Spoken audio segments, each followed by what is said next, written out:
Rowdy. Howdy, howdy. We're about to get Trail Hero rowdy. We're the first ones in our group to get to Trail Hero 2022 in Sand Hollow, Utah. So we figured we'd jump right in and get into something while we wait on the rest of the rec crew to show up. What's up, buddy? What's up, man? What's up, kid? Going good, just got in. Nice! What are you up to? Heading up to LCQ. I got a bunch of stuff. I'm doing recovery and the other recovery guys that are around. So, you guys have a good one. We'll catch you later. All right, see ya. That there was Woody. He's a local legend around these parts. He's a great wheeler and he's always down to show you around Sand Hollow and get you into the good stuff if he's available. He just let us know that the LCQ, short for Last Chance Qualifier for the Trailbreaker event, was about to start. And he was the recovery rig for the event, so we had to go check it out.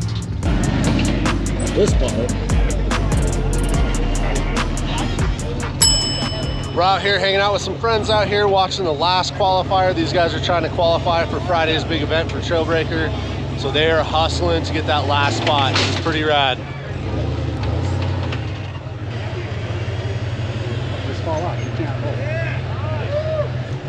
So if you guys are unfamiliar with Trailbreaker, this is the spot that's the hardest thing. I mean, they pick the hardest trail possible. Usually hasn't been done before, and then they put you through it, and then you've got to complete it. So this is by far the hardest technical challenge there absolutely is. So when you come out here to Trail Hero, you've got to come out to these events. They are the best. Just to be clear, this is not the Trailbreaker course. This is just the course you have to complete to even be invited to run the Trailbreaker course later in the week. This reminds me of what's going Farmington. You got it. Much harder. But like same concept. Michael's on deck with his freshly wrapped red dot chassis, repping for us big motor, non-portal trail rigs.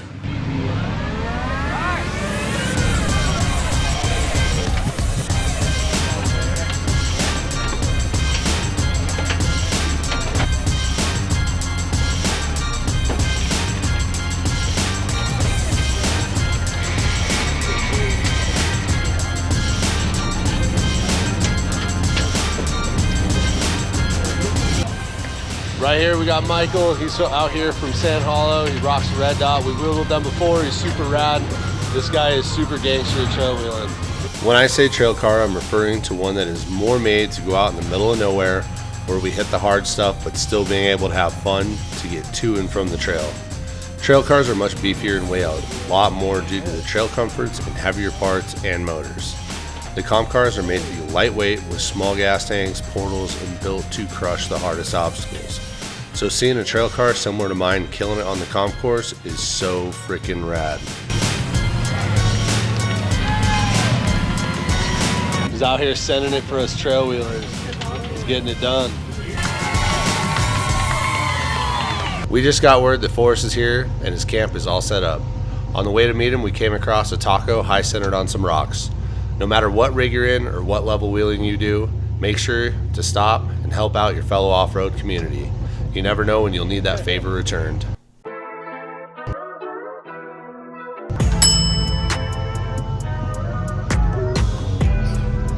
It's tradition every time Forrest and I get to Sand Hollow, we tear off and hit a trail.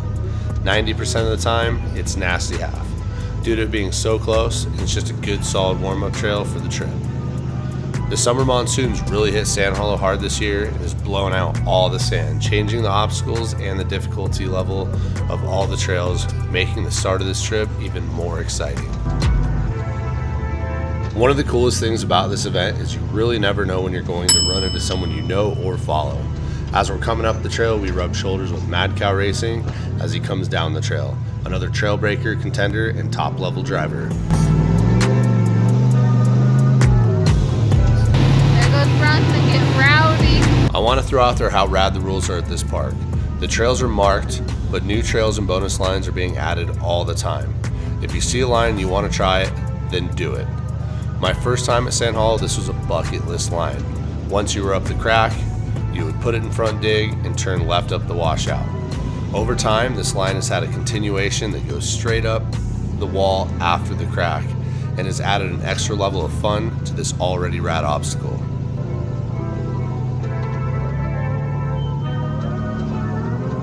I highly recommend trying this line if this crack becomes unchallenging to you. Just be warned, it gets a little sketchy at the top as you have to cut down towards the wash on a pretty cambered side hill, dropping off a 3 to 4 foot ledge, all while looking at the crack that you just drove up. Our main goal of the night was to crawl ex-wife's crack before it got too dark. So we're gonna put it in hyperdrive so we can go get that done.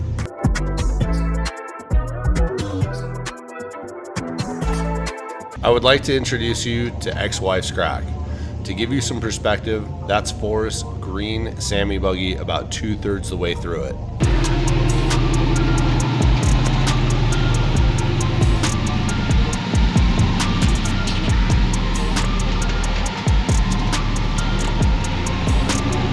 My very first time to Sand Hollow in this rear steer buggy, I did this crack with some rad spotting by Forrest and my buddy Eric. I was just learning the car and it was a huge win getting through the crack even with a spot. After that I had a bit of a learning curve driving through these cracks because it was nothing like I've ever driven before. In the last few trips I finally think I have these cracks dialed, and I want to share some tips that help me a lot on the trail. You want to get in position in a crack where you are least likely to lose a tire and fall in. Best way I've found in doing that is keeping your driver's side as far inside the crack as possible without slipping in. If you hug that inside edge as tight as you can, you know the passenger side tire has more surface area. Naturally, having more visibility on the driver's side tire, you'll have more control and riding the edge and less chance of making a mistake and falling in. Here we go. I feel like it's been a while since we've done this one. It's so cool. Ah!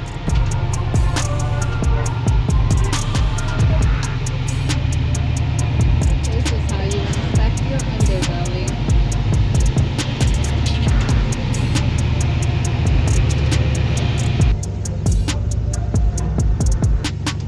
You can see that the passenger side is a sheer drop and the driver's side is more sloped. You don't want either side to be completely on the sidewalls. You want the contact to be on the shoulders of the tires on each side. You can see my rear tires. I went a little high in the driver and my passenger sidewall is flat with the wall. I could feel it in my seat, and looking out the driver's side I can see I'm a bit off the line and turn the rears towards the wall to get back lined up in the safe zone.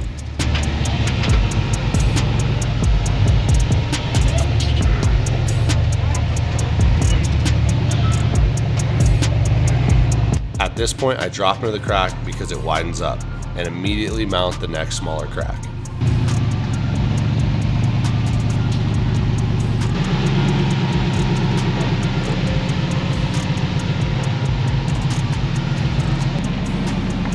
Best babysitter ever. Now we're at the exit of ex-wife's crack.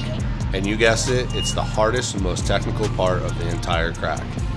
The wall on the passenger side is so tall and vert, with the driver's side being low and angled, it makes climbing this crack extremely hard. You have to get the fronts and the rears pinched in the cracks just right to force traction to be able to climb it. Look at it up there. I think this is level, right?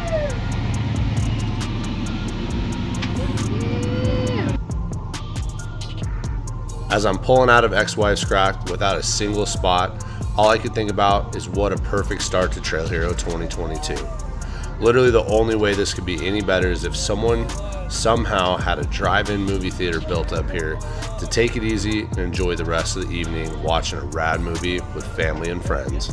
Alright, looks like it's getting dark. I don't know if you can see me, but we're over here trying to check out some movies on the rocks. Thank you, random rock crawler, for the light. The movie should be right there. There. Well, I guess I should be careful what I wish for. They somehow made it happen. And not only that, they also had my favorite off-road hot dog stand, TNA Wieners, giving away free hot dogs. Be sure to catch our other upcoming Trail Hero 2022 videos. They get rowdier and rowdier. Sponsored in part by BFGoodrich tires, Warren Industry winches, KC HiLites, and AXEL off-road helmets.